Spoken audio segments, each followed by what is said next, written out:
Okay, for more insight into the strike in Argentina and really all things going on in that country, let's bring in Sebastian Galiani. He is a professor of economics at the University of Maryland. He's also a former secretary of economic policy at Argentina's Ministry of Treasury. Thanks very much for joining us. I certainly appreciate it.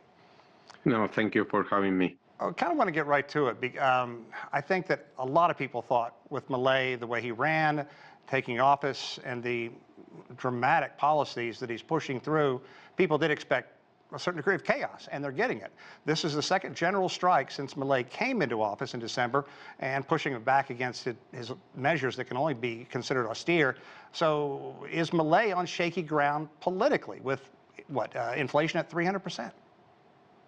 Well, inflation was running at 300% when he took office, and he had to devaluate the currency because the previous government had frozen for quite a while and was unsustainable. The central bank has negative reserves. So he had no choice, but I think the good surprise and people is, in general, he still maintains 50 or more % of positive approval. And the strike today is considered a political failure. So compared to any, in terms of compliance with the past, it wasn't that high. So essentially, inflation is going down fast. We'll see if it can be sustained. Mm-hmm. But I think the coin is in the air, right? It's always difficult, Argentina, when the Kirchners or the populists leave the government, they left the economy destroyed. And the government that took over has to adjust the economy because they run very large fiscal deficits. Right. He very famously ran with his chainsaw, saying he was going to slash government spending. And if I heard you right, you said that inflation was about 300% with the previous administration. It's 300% now. So I'm kind of confused how it's going down. And what has the government's response been to all this pushback? You said that the strike is a failure. No, you're right that it still is 300% because when he devaluated in December, inflation accelerated to 25%. But by this month, it's below 10%, and it's been going down since the first month he took office. In that sense, inflation is going down. It's expected to be 6 or 7% next month. So at that point, it's going to be kind of the average that the previous government has, and that's why I say the coin is in the air. So if he keeps decreasing inflation after that, success is going to start to be appreciable. Okay. In what sense I say it's a failure? Well, it's what is. So if you saw, there was many stores open.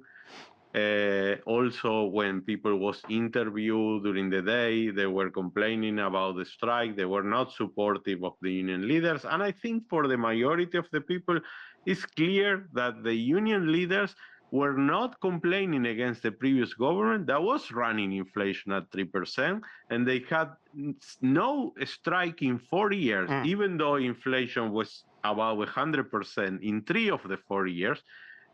While now Milei took over, and in less than 6 months, he already had 2 strikes, no one considers that fair. Sebastian, what about businesses and investors? How are they taking all this in?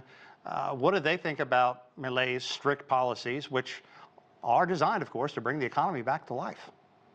Well, everyone is suffering. There's no doubt about that. There is a huge recession. It's just that people understand that the economy was destroyed, and it's not just destroyed in the last government. It's been going bad for decades, and so people want a change. And the difference with Milei is that he say it's going to be very, very hard for a year or 2 years until it gets better. He said, and he was elected. That's the main difference. Right.